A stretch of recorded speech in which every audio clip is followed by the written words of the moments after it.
Hello students, welcome to the online lecture series of St. Andrews Institute of Technology and Management, Gurugram. Myself Satyendra Vats, Assistant Professor in ETCE department. Today I am gonna deliver a lecture on signals and system in which our topic is Z transform, which is the topic of unit 4th. We will discuss about some basic concepts of Z transform and region of convergence. Okay, so let's start. So we have already learned about Laplace transforms. So basically Laplace transforms were the extension of continuous time Fourier transform. uh, Laplace transform allowed us to perform transform analysis of unstable systems and to develop additional insights and tools for LTI systems and analysis. So we could find transform of some signals for which Fourier transform does not converge, but the Laplace transform does converge. So now that our topic is Z transform. Z transform is the counterpart of Laplace transform in terms of Laplace transform transforms the continuous time signals and Z transform converts the discrete time signals. So Z transform is used to used for analysis of discrete time signals, whereas Laplace transform was used for continuous time signals. So that transform is used to analyze discrete time functions.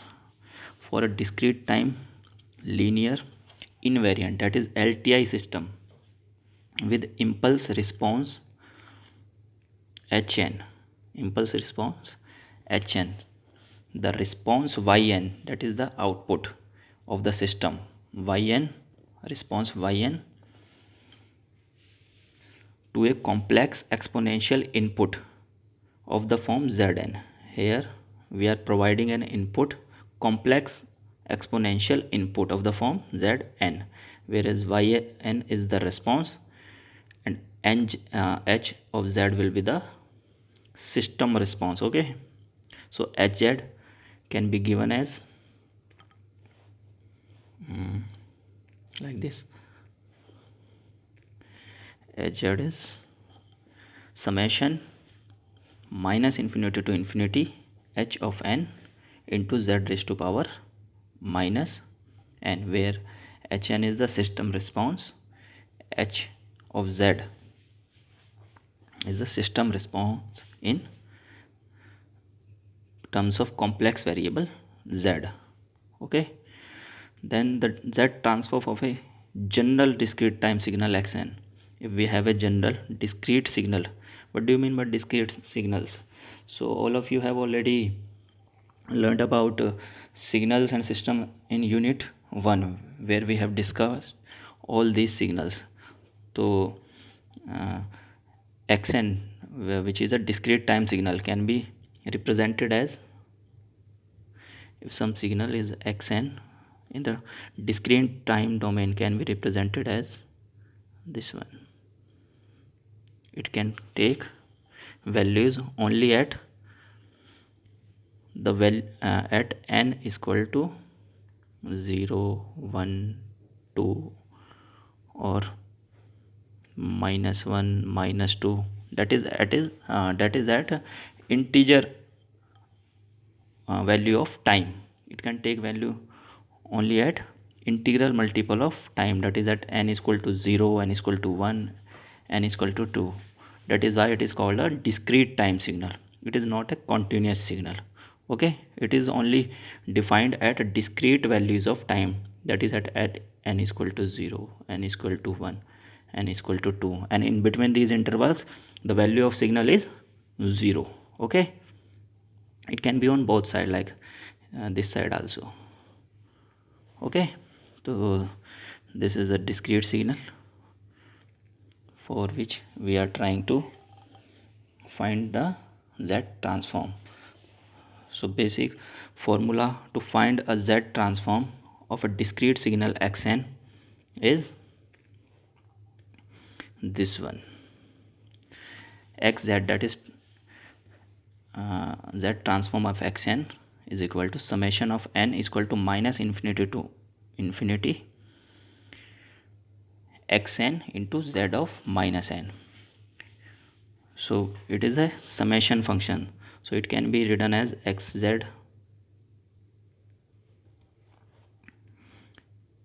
is equal to value of function at x is equal to 0 into z raised to power minus 0 plus value of function at x is equal to 1 into z raised to power minus 1 plus x of 2 into z raised to power minus 2 and so on. And also it can be defined for the negative values, x of minus 1 z raised to power 1. Power will become 1 as n is minus 1. So it is the summation of all these values that comes out to be xz. Okay,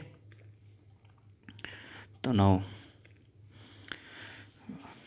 and in this z is a complex variable. So let's find out what is the relationship between Z transform and Fourier transform. As we have seen in the previous lectures, the relationship between Laplace transform and Fourier transforms. So there are number of relations between Z transform and discrete time Fourier transform. Okay, so how we can, if Z is a complex variable in polar form, it can be written as this. Z is a complex variable in polar form where r is the magnitude and omega is the angle of z. Okay, r is the magnitude and omega is the angle of z. It can be represented as like this. This is the magnitude and this is the angle, or we can say it is omega. So this is the polar form. Okay, now using the equation of Z transform, what we can write now, this x of z, and z is r into e raised to power j omega, that is in the polar form, and apply the formula xn into z raised to power minus n, z is r into e raised to power j omega. Solving, what we get is that, rearranging the equation, Z transform would become minus infinity to infinity summation xn r of minus n into e raised to power minus j omega n, which is nothing but the Fourier transform for a discrete time signal, which we have already learned. Like x omega will be equal to summation n is equal to minus infinity to infinity xn e raised to power minus j omega n. It is the formula of Fourier transform for discrete signals. So we can see this. So Z transform of r e j omega is nothing but the Fourier transform of xn into r raised to power minus n. So we can see Z transform is nothing but the Fourier transform of xn multiply r raised to power minus n, whereas r is the magnitude of polar function z, that is z is equal to r into e raised to power j omega. R is the magnitude of z. Okay, so this is the relationship between Fourier transform and Z transform. For value of r is equal to 1, that is z is equal to 1, this Fourier transform will become Z transform. For r is equal to 1, Fourier transform will be equal to Z transform. Okay, here we can see, if we put the value of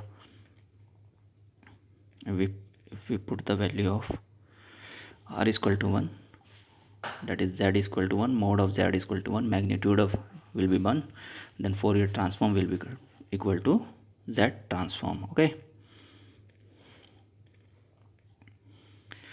now come to region of convergence of z transform. As we have seen, the region of convergence in Laplace transform, which comes out to be a strip on the S plane. Here we will have a Z plane and the ROC will be in the form of rings. Okay, so Z transform of a sequence has associated with it a range of values of Z for which xz converges, that is the values of Z for which the function xz, that is the transform of action, will converges. So we have to find out the values of Z for which Z transform exists or it will converges, the summation converges. Okay, as we seen in the Laplace transform, the range of values is referred to as region of convergence. That is why it is also called region of convergence in Z transform as well. So take an example. If we are given xn, that is a discrete signal a raised to power n un, we are given a function a raised to power n un. It is a discrete signal. It can be drawn on the like this. If a is a value that is greater than 0, okay, we can draw a signal like this. Because it is a u of n, that is a right-handed signal, it will be valued only for n greater than 0. It is a right-handed signal, so it can be drawn as, if a is equal to, a is some value like this, at a is equal to 1, then this, then this, then this. So it will be a function like this. If a is a value less than 1, then it can be drawn like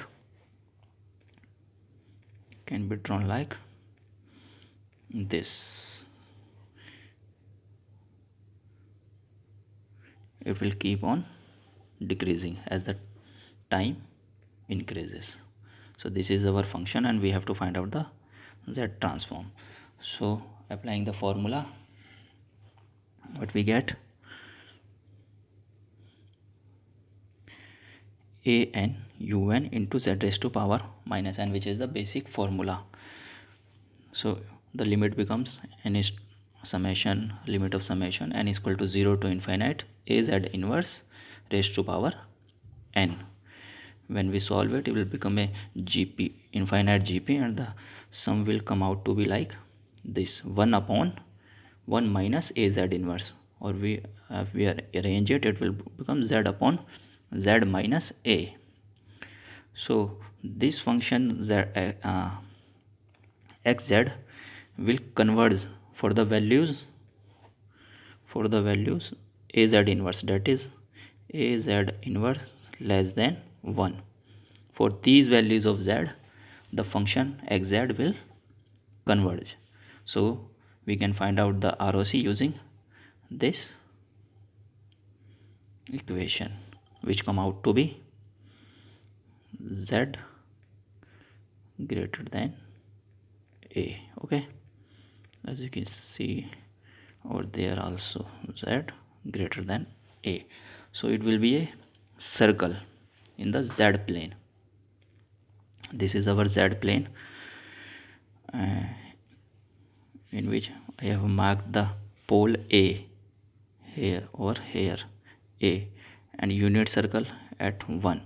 So z is greater than a. If the value of a is less than 1, the circle will come inside the unit circle and the ROC will be greater than that, that is outside of that circle. Okay, that will be the ROC. Okay, now let's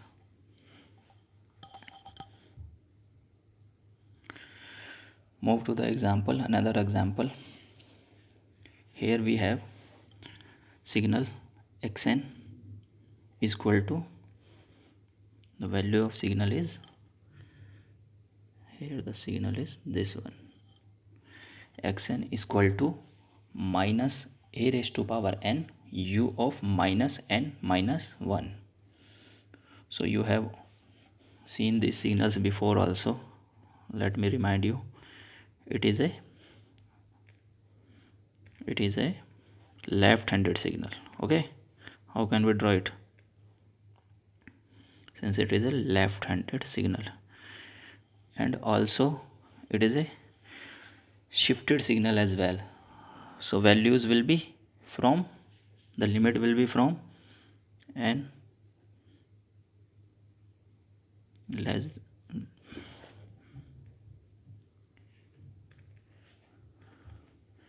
the limit will be from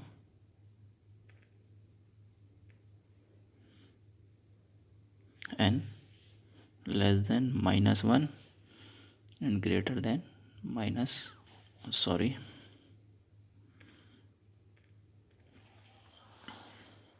so it will be like that. We can draw it.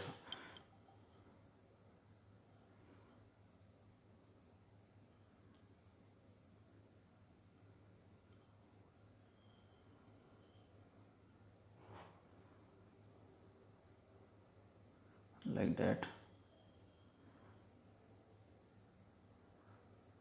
If a is a value less than 1, it will be drawn like this. A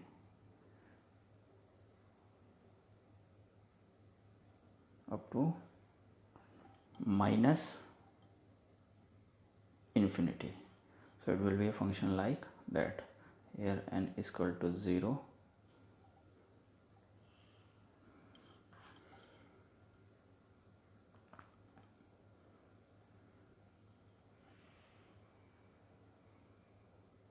here n is equal to -1, then n is equal to -2, then n is equal to, we have already seen this in the first unit where we have learned about basic signals. How can we draw the signal, left-handed signal and right-handed signals in the type of signals. So if un is a signal like this, so what will be u of minus n? This is u of n. So what will be u of minus n? It will look like this. It will be a mirror image. Okay, it will be a mirror image of u of n. Since the signals are only available at discrete values of time, so it will start from n is equal to -1 to minus infinity. Okay, so this is the signal. Now let's find out the Z transform of this signal. It will be applying the formula, but we will get xn into z raised to power minus n. Xn is an u of minus n minus 1 into z raised to power minus n. As it is a left-handed signal, its limit would be from minus infinity to 1. Okay, the limits will be minus infinity to minus 1. It would become summation minus infinity to minus 1 a raised to power n z raised to power minus n. So it will again become a infinite GP, and the sum would come out to be, what would be the sum? It would come out to be this. So again, as we have seen in the last example, the transform was coming z upon z minus a. That was a right-handed signal, and again in this left-handed signal the expression is coming the same. Algebraic expression is same, but what is the difference? Difference is in the ROC, that is region of convergence. So it will converge for values, for what values? A raised to power minus 1 into z less than 1. It will converge for these values. So this is where the difference is between both the signals, in a right-handed signal and a left-handed signal. Okay, now let's see how can we draw it. So look here, this is the z plane, whole z plane. I have pointed the a, that is the pole, z is equal to a over there, which is inside the circle, unit circle. If the value of a is less than 1, because we need a signal that converges. If a is greater than 1, the signal will not converge. If a is greater than 1, the signal will not converge. It will keep on increasing till infinity. So we need a signal which converges, that we have already learned in Fourier transform and Laplace transforms as well. So we need a signal of this sort of signal that goes on decreasing as the time increases. Okay, only this sort of signal can converge. So we always in numericals will see that we will always get a like this 1 upon 2 or 1 upon 4 or 1 upon 8 in a fraction. So it is always less than 1. Okay, so now what will be the ROC? ROC will be, ROC would be z less than a, that is inside the unit circle. I have marked a over here. It will be a circle of radius a, and our ROC will be inside that circle. Okay, so both the above examples we have seen the algebraic expression. In both the examples, algebraic expression of Z transform is same, but what is the difference? Difference is in region of convergence. So both are required to define a system or a LTI system. Okay, so now let's see one more example for the better understanding of the ROC. Here we have a signal which is a combination of two signals. Okay, it is a combination of two signals. One is this one, 7 into 1 by 3 raised to power n into un, and one is this one. So as we can see, the value of a, as we have seen a and un type of signals, the value of a in one of these signals is 1 by 3, and in the other signal it is 1 by 2, that is 1 by 3 over there and 1 by 2 over there. So we can easily find out the Z transform for this type of signals. Okay, we have seen before. So what is the transform of this function? We can calculate separately. For the first function, it will be summation minus infinity to infinity 1 by 3 raised to power n un into z minus n, and for second this. So here we can see this, since both these signals are right-handed signals, the limit would be n is equal to 0 to infinity, and same in this one as well, n is equal to 0 to infinity. So what it comes out to be, it comes out to be like this. For one signal, first signal, it is this one, 7 upon 1 minus 1 by 3 z inverse, because the Z transform of a raised to power n un was 1 upon 1 minus a z inverse. The value of a is 1 by 3 over there. So first one, this, for first signal it comes out to be this, and for second signal it comes out to be this. When we add both the signals, what we get is this signal, 1 minus 3 by 2 z inverse, and a product of two terms in the denominator. So it can be rearranged to find the rational function, z into z minus 3 by 2 divided by z minus 1 by 3 into z minus 1 by 2.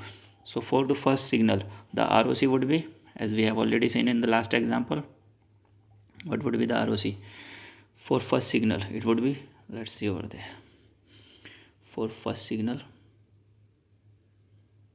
as z is greater than 1 by 3, so 1 by 3 is over there, so it will be like this, outside of this. This is for the first signal.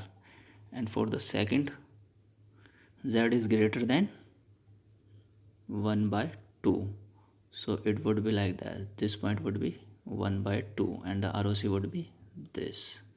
So as we have two separate signals, in this one the ROC would be the intersection of two ROCs. Okay, ROC would be, what would be the ROC? ROC would be R1 intersection R2. R1 is the ROC of the first signal, this one, and R2 is the ROC of this signal.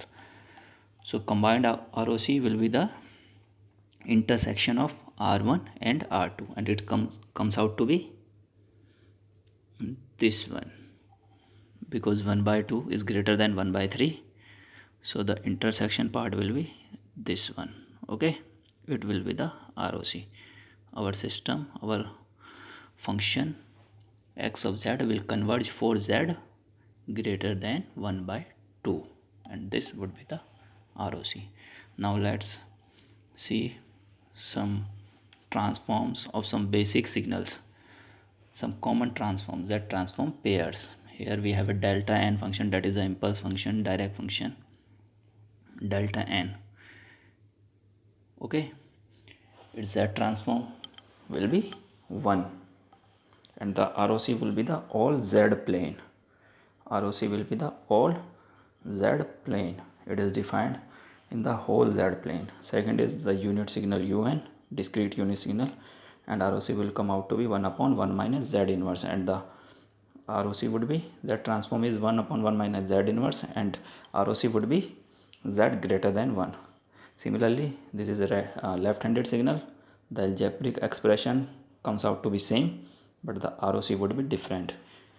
It will be z less than 1, that is inside the circle, and the right-handed signal, it was outside the circle, z greater than 1. Okay, now if we shift the time in the delta n function by m unit, that is we delayed it by m unit, so there will be a multiplication of z minus 1, z raised to power minus m into 1, as 1 was the transform of del n.